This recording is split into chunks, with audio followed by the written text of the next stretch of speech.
Welcome to the Three Martini Lunch. Grab a stool next to Greg Columbus of Radio America and Jim Garrity of National Review. Three Martinis coming up. Welcome to the Wednesday edition of the Three Martini Lunch. We are glad you're here. Grab a stool. A lot to talk about today. Good, bad, crazy martinis.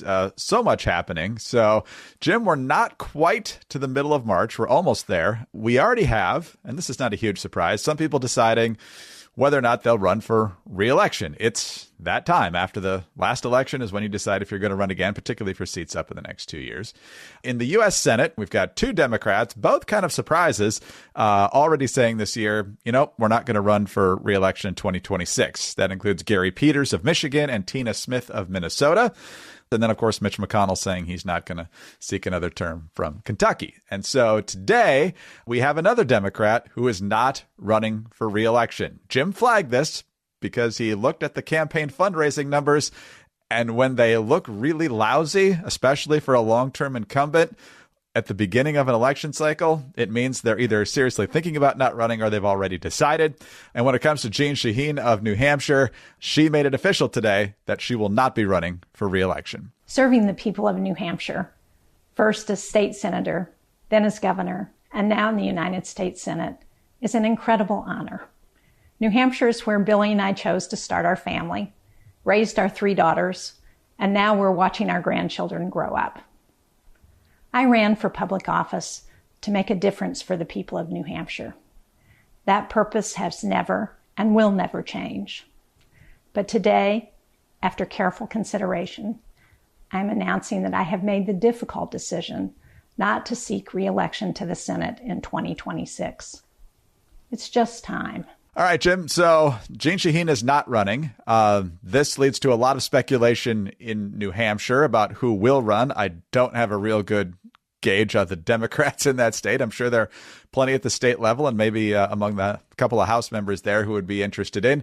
The big name on the right, of course, is Chris Sununu, who was heavily recruited to run for Senate against Maggie Hassan in 2022. He declined. He initially ruled out running again this time when he thought Jeanne Shaheen was still going to run. But then yesterday, perhaps because he was catching wind of what was going to happen today, says, you know what, I haven't actually totally ruled out a Senate bid in 2026. So I'd still be a little bit surprised if he actually did it. But given the fact that it's an open seat, certainly makes it more tantalizing now. What do you make of Shaheen calling it quits, and what do you think will happen with Chris Sununu? Well, Greg, you put your finger on it pretty well. I'd like to claim clairvoyance. I'd like to claim that I know exactly what's going to happen all the time. But it's simply a matter of, if you're a 3-term senator and it's the start of another term for you to run for re-election and your fundraising's not where it was in past cycles, that's an ominous sign. Honestly, for 3-term incumbent senators, fundraising, this stuff should kind of be on autopilot. And so if you haven't been getting your usual, fundraising, building your campaign war chest, that's usually a sign you're not putting in the time. You're not so certain that you want to run for another term. Shaheen makes it official today. It was kind of leaning in that direction. Let's point out the single most important fact about Chris Sununu is that he is now one of the, 7 or 8 guests in the history of this podcast. And as we all know, if you appear on this podcast, nothing but good things happen to you. Other than Senator Lieberman passing away. But it was really a good time after that. It was not, being on the show didn't kill him. That's a really important point of pride in this podcast. Look, I think if Sununu runs, he's at minimum a heavy favorite, if not a pretty close to a stone cold lock guarantee. Now, New Hampshire's a purple state, and Shaheen managed to hang on for 3 straight cycles. It all looked like, at the beginning of the cycle, maybe she's going to be vulnerable, and it turned out to be pretty solid victories. I also know that apparently this morning Scott Brown was making noises about running. Oh, Scott Brown, the guy who won in the Massachusetts Senate race way back in the Tea Party era. He's been running for office in New Hampshire for a while now and not succeeding. So given a choice between the stone cold ticket to the bank, maybe not bet the mortgage. You shouldn't be betting your mortgage, but, feel comfortable about betting a significant amount of money on Chris Sununu versus Scott Brown. I'd very much prefer to see Sununu. Also, it just continues that, appearing on our podcast causes great things to happen. And also, let's point out, Republicans have 53 seats. They have the retirements. I mean, neither Michigan nor Minnesota are easy states for Republicans to win, but they're not California. They're not New York. It's not unthinkable. the road for Democrats is challenging in the Senate midterms. And the possibility is like, oh, maybe Trump's going to have a Republican Senate for the entirety of his second term, which is really good for Republican judicial nominations and things like that. Now, there are other races. There's a lot of time between now and then, but the odds of Republicans having at least one House of Congress for the entirety of Trump's presidency, that's not an unsafe bet right now. So there are definitely reasons to do it, especially now. The field is clear. Shaheen would have been a tougher opponent probably than whatever Democrat ends up getting nominated. We can't know that for sure. But Sununu, in polls before Shaheen announced she was dropping out, was the only Republican significantly ahead of her and the only one really even close to her. So he's clearly the Republicans' best option, it seems, to pick up this seat. The question is whether he wants it. And there's a couple of reasons why I think he'd still be reluctant to do it, despite the pressure that will now be almost overwhelming. Number one, going from governor to senator. Governor, you've got all this executive power and a lot of things you can do unilaterally. In the Senate, you're one of 100. If you're in the majority, you're one of, somewhere in the low 50s, and you're basically in a position to confirm people and vote on spending bills. There's some legislation that comes up from time to time, but not a lot.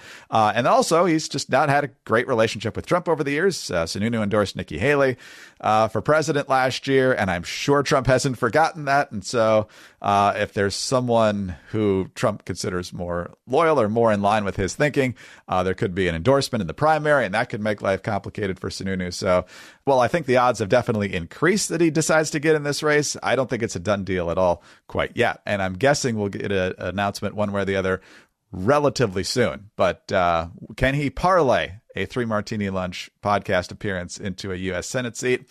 He's not the only one who could potentially be doing that. We mentioned Tina Smith is retiring in Minnesota. Michelle Tafoya, last we heard, mid last month, is seriously considering a run for the Republican nomination for U.S. Senate. We also heard this week that Tim Walz will not be running for Senate because Minnesota, I'm sure you're very grateful for this, he's probably going to run for governor for a third time. Buckle up. Lucky you, Minnesota. Lucky you. I'm not sure we're going to get a lot of ticket splitters of Walz to Foya if that happens, but yeah, we'll see what happens. I'd like to talk to those voters. I'd like to see, is it just you're a huge fan of football and vote for anybody who's got an affiliation with that? We'll see who the Democrats pick in Minnesota. One area where they're hoping to get a pickup is North Carolina. Tom Tillis is also about to run for a third term, as far as we can tell. He has had very close elections both times. He unseated Kay Hagan in 2014 and then was probably on his way to defeat against Cal Cunningham in 2020 until Cal Cunningham's extracurricular activities came out after early voting had started. And Tillis got across the finish line. Some might say Trump dragged him across in 2020, but either way, he survived. Democrats trying to recruit relatively popular ex-governor Roy Cooper to run against Tillis. And if that happens, that'll certainly be a marquee opportunity for Democrats. But long way to go here. Yeah, North Carolina is one of those states where in the back of my mind, I don't worry about it too much. Republicans always seem to find a way to eke it out by at least 1 percentage point. But Cooper is in a different category. Arguably the toughest competitor to come out of North Carolina since Michael Jordan. I believe he's won. He's like, and I'm, people think, nobody compares to Jordan, not even LeBron. Cooper's won his last 7 statewide races. This guy knows how to win in this state. So, Tillis would have the advantages of incumbency. Generally speaking, North Carolina is a Republican state, but I would not. This would definitely be the toughest race of Tillis's life, I think, safe to say. No question. And then you've got potential pickup for Republicans in Georgia. If Brian Kemp ends up running the head-to-heads with John Ossoff, he definitely does better than Marjorie Taylor Greene and some of the others being rumored as possible candidates in that race. But a third Democratic retirement, and I'd say all three come as surprises, which tells you what Democrats think is going to be the lay of the land in the U.S. Senate come 2027.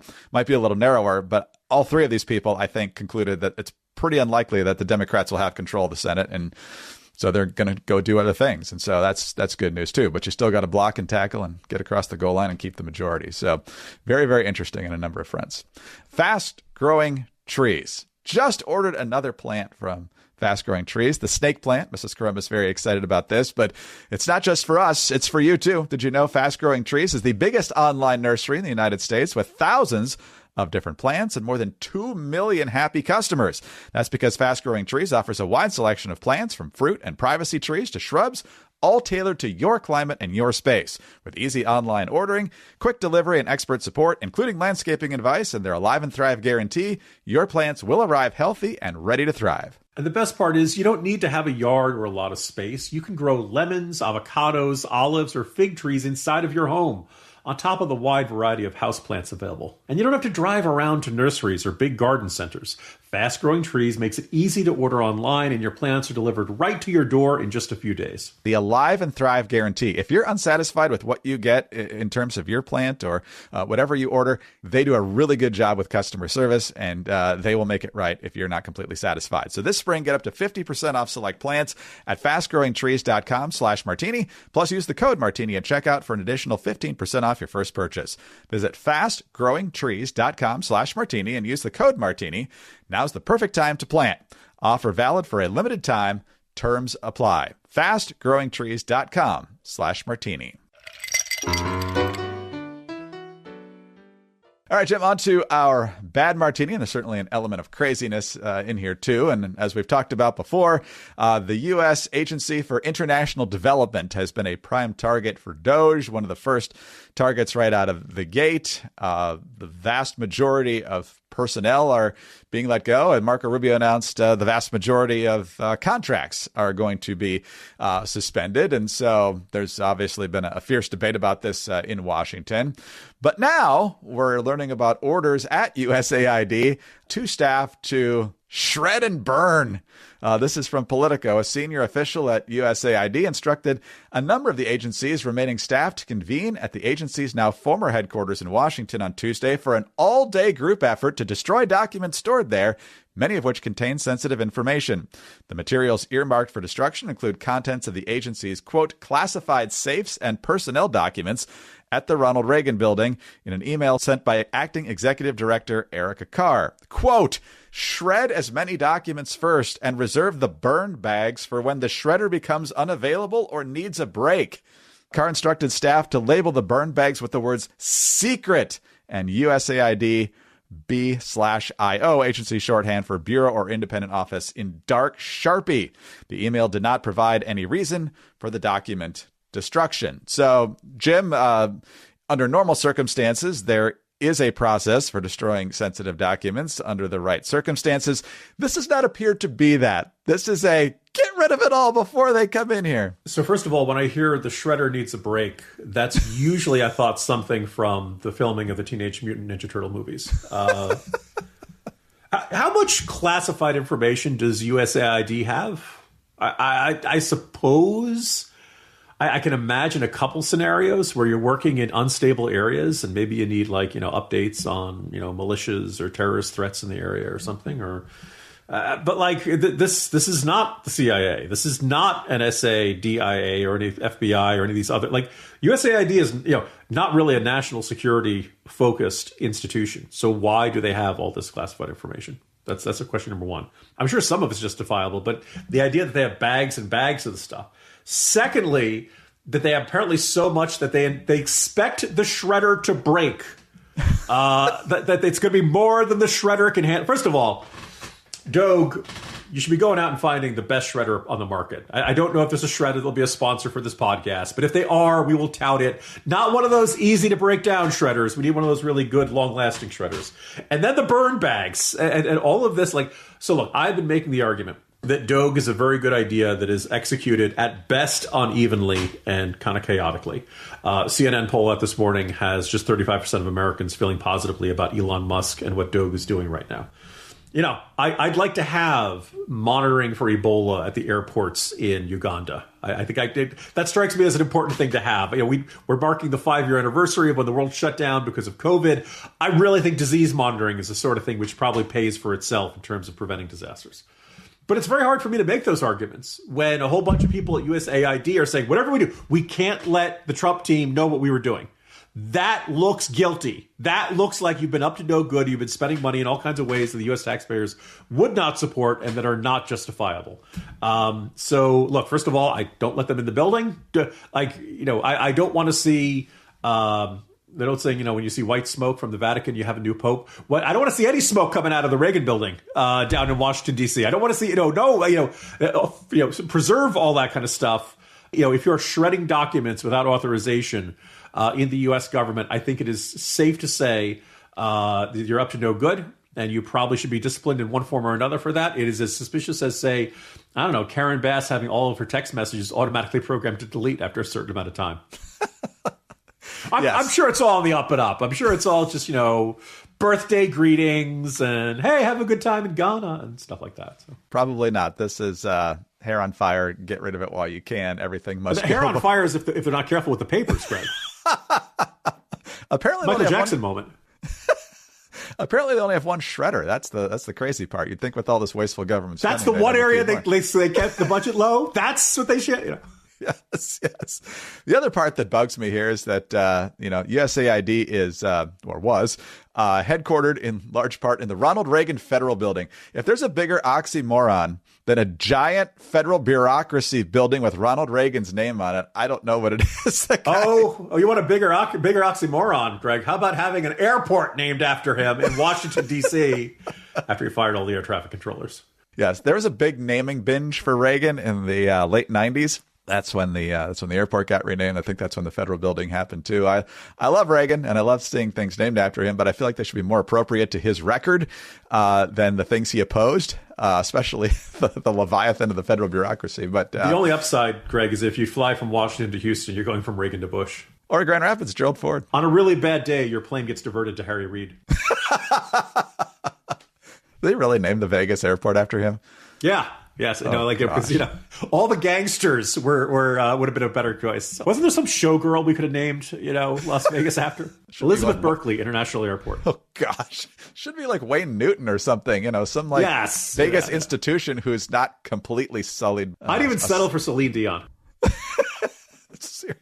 Direct flights to Quebec. Yeah, Bugsy Siegel International probably doesn't have the right ring to it. But, Harry Reid's no better. Harry Reid is no better, but we could do this all day. So Robert Goulet International Airport. Send you off with a song. Well, as much fun as it is to consider who airports are and should be named after, let's talk about your business and what will make it run more efficiently. That is going to be artificial intelligence. But even if you think it's a little bit overhyped right now, it's everywhere, from self-driving cars to molecular medicine to business efficiency. And if it's not in your industry yet, it's coming and it's coming fast. But AI needs a lot of speed and computing power. So how do you compete without costs spiraling out of control? Well, it's time to upgrade to the next generation of the cloud, Oracle Cloud Infrastructure, or OCI. OCI's global network and flexible options tackle your toughest business challenges. OCI is a single platform for your infrastructure, database, application development, and AI needs. It's got 4 to 8 times the bandwidth of other clouds, all at one consistent price instead of variable regional pricing. Right now, Oracle is offering to cut your current cloud bill in half if you move to OCI. For new U.S. customers with minimum financial commitment, the offer ends March 31st. See if your company qualifies for this special offer at oracle.com/martini. That's oracle.com/martini. All right, Jim, on to our crazy martini now, as if the last one didn't have enough crazy in it with the USAID burn bags. But yesterday evening, the House took a major step towards a continuing resolution that'll prevent the government from shutting down here at the end of the week. It's still got to get 60 votes in the Senate, so it's still an uphill climb. What the Republicans are now in a position to do is blame the Democrats if the government does shut down. It wasn't a Republican revolt in the House, as some had feared. But one of the people who is getting fed up, of course, with the ongoing spending and continuing resolutions, even with Republicans in control, is Thomas Massie of Kentucky. And so he voted against it. He's also the only Republican who voted against Mike Johnson for Speaker for the very same reason, not getting serious enough about spending, in his opinion. And Johnson had to do quite a bit of arm twisting. So did Trump over the phone to get Johnson over the top on the first ballot. So now, with Massie voting no again, there was a real question before yesterday's vote as to whether or not Republicans would have the votes. Remember, it's a very narrow margin in the House of Representatives. So at the time, Trump blasts out on Truth Social, Congressman, in quotes, Thomas Massie voted to delay the debt ceiling bill from the Biden administration to the Trump administration, from September before the election to June after the election, without getting anything for this horrendously stupid move, when Republicans could have gotten everything they wanted. He additionally voted to delay the current budget disaster from the Biden administration to the Trump administration. I was running for office at the time, doing my thing, and when I heard about this, it was quite simply hard to believe. A catastrophic mistake. Now, and virtually on every other vote, he's a very simple no. He can't even approve a continuing resolution when he approved them many times during his career as a congressman. Thomas Massie is a grandstander, and the great people of Kentucky are going to be watching a very interesting primary in the not-too-distant future. To which Massie says, this tweet from Trump's account is very misleading. I never voted for a CR that became law. I did vote for a CR under McCarthy that included an 8% cut to all discretionary spending, but unfortunately that CR did not become law. Do your research, and you'll find that I've been consistent. And so, just as we've seen with other places, the claws are out for Thomas Massie from certain sections on the right. Jim, Thomas Massie hasn't changed a lot. He's been a guy very much in the pattern of Ron Paul, who's kind of the voice in the wilderness on spending. And for those who didn't want a super long continuing resolution over the holidays because, hey, Republicans were going to control everything in the spring, let's just kick it a little bit, and then responsible people can get the spending under control as soon as next spring. Well, next spring is here, and we're going to kick the can down the road again, partly because of the narrow margins, partly because of the 60 votes in the Senate.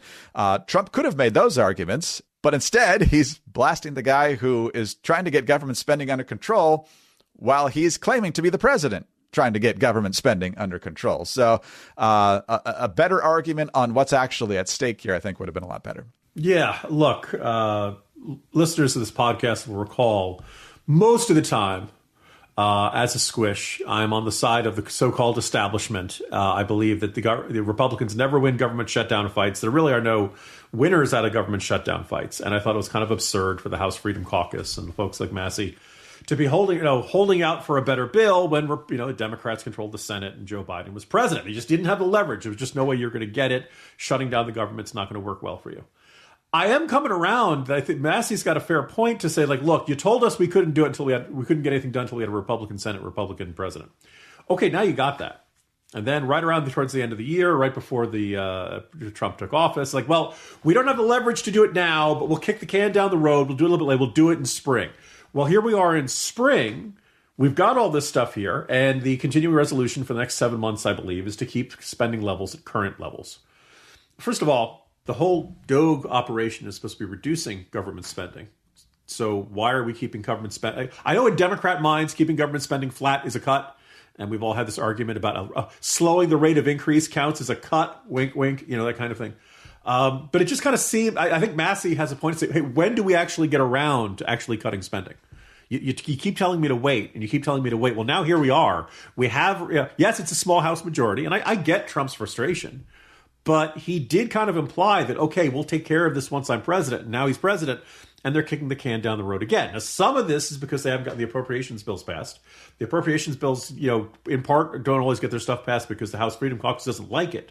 But how much longer is Massie, if you want to say, okay, we're going to get this done, I do think it's 7 months from now. We should not be doing, Lucy and the Football or Bill Murray and Groundhog Day and going through all this same thing again. I think Massie's complaint is getting fairer each time he's told, we can't deal with it now.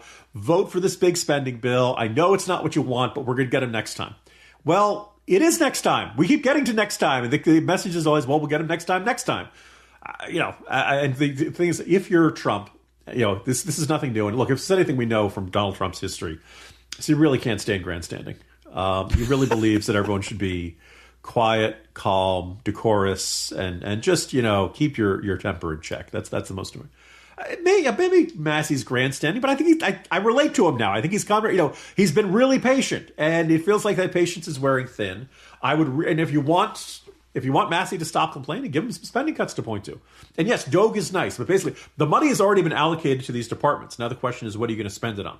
And DOGE is pointing out examples of really bad spending, at least when they can find it before USAID burns all the documents. But that's what we're trying to work towards here. Ideally, we would get appropriations to get to go down. Doesn't have to be a huge cut. I know this. I don't want. By the way, apparently the proposal is 8% cut for the next 5 years at the Pentagon. That's not what China's doing. That's not what Russia's doing. I see a whole bunch of stuff I want to spend more money on. I get that. But so Massey, I feel you. I think your position has become reasonable over time. And we will see what happens with Mike Johnson and congressional Republicans. I don't want to see a government shutdown, but it is time to start pointing to some cuts in the actual congressional spending process beyond the recommendations of Doug. Yeah, it'll be very interesting to watch how hopefully regular order prevails in the House and Senate. Doing it in the middle of the fiscal year is a little bit awkward, but this process should already be underway, and I want to see individual bills voted on. I think that is more than reasonable to expect instead of another gargantuan omnibus bill come September or kicking another clean CR to December like they always love to do. I also think if the Democrats reject a clean CR, I think it's going to be hard for them to shift the blame here. So there's a little bit of pressure on them in the Senate. But, a conversation or two between the president and some of these Congress members who don't love what we've already been doing and, burying us in $36 trillion of debt, that might be productive. Maybe just doing that behind closed doors. But I'm just spitballing here, Jim. Greg, that's not the Trump style. I think it would be more effective than browbeating, but we will see. Thomas Massey doesn't seem like the type that's easily persuadable here on these sorts of things. So God bless the fiscally responsible. They're a very distinct minority in Washington, and may their tribe increase because we need a lot more of them. Anyway, Jim, happy Wednesday to you, and we'll see you on Thursday. See you Thursday, Greg. Jim Garrity, National Review. I'm Greg Corombos of Radio America. Thanks so much for being with us today. Please be sure to subscribe to the podcast. If you don't already, tell your friends about us as well. We'd love to have them listening. Thanks for your 5-star ratings and your kind reviews. Please keep those coming. Get us on your home devices. All you have to say is play 3 Martini Lunch podcast. Follow us both on X. He's at Jim Garrity. I'm at Greg Corombos. Have a terrific Wednesday. Join us again on Thursday for the next 3 Martini Lunch.